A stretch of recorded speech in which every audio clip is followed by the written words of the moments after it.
కొట్టుకాడికి వచ్చానండి. ఇప్పుడు కొట్టుకాడే సరుకులు ఏం లేవు.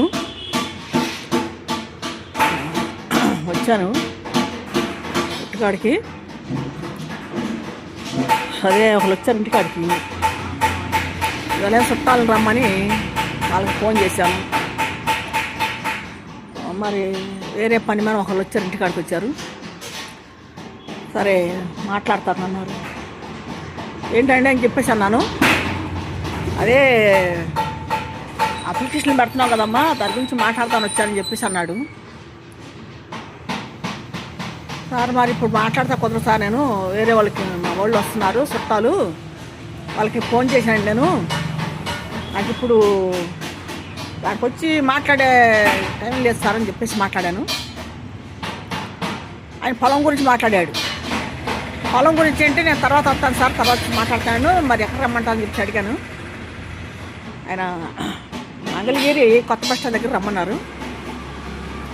కొత్త బస్ స్టాండ్ దగ్గర ఆఫీస్ ఉందంట వాళ్ళది, అక్కడ రమ్మన్నారు మాట్లాడతాను.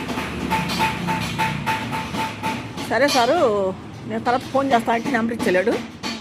తర్వాత ఫోన్ చేసి వస్తాలే సార్ అని చెప్తాను. తర్వాత ఫోన్ చేసి వెళ్తాను. మరి ఏంటో ఏందో నేను ఇక్కడికి వచ్చేసి కొట్టుకాడికి వచ్చేసాను.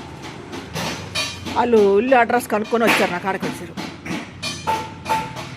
తను వచ్చి మాట్లాడతాను సార్ అని చెప్పేసాను. నేను ఎంఆర్ఓ గారు కూడా మరి నాకు మెసేజ్ పెట్టినారు కదా, దాని గురించి కూడా మరి ఒక వీడియో చేసి నేను మాట్లాడి పెట్టాను. అది మరి గతంలో చాలా జరిగినాయి, మరి ఎన్నో చెప్పుకుంటూ వెళ్తున్నాను నేను, ఎన్నో చేసిన వీడియోలు గతంలో జరిగినాయి అన్నీ. మరి ఇప్పుడు పోయిన ప్రభుత్వంలో ఉన్న వాళ్ళు మరి మమ్మల్ని మోసం చేశారు. దాని గురించి మాట్లాడాను. నేను తర్వాత చెప్తానండి, నాకు ఇప్పుడు కుదరదు, చుట్టాలు వస్తున్నారు, నేను అక్కడ వెళ్ళాలంటే కొట్టుకాడికి వెళ్ళాలి, షాప్ దగ్గరికి వెళ్ళాలని చెప్పేసి అన్నా. సరేమ్మా నీకు ఎప్పుడు ఇల్లు కుదిరితే రా అన్నారు. ఫోన్ నెంబర్ బట్టి ఇచ్చెళ్ళారు. తర్వాత వెళ్తా చిన్నగా, ఇప్పుడు దాని గురించే పెద్ద కంగారు తొందరగాల్సిన అవసరం లేదు. మేము వేరే ఆలోచనలో ఉన్నాము. ఏమన్నా వీడియో కూడా పెట్టాను.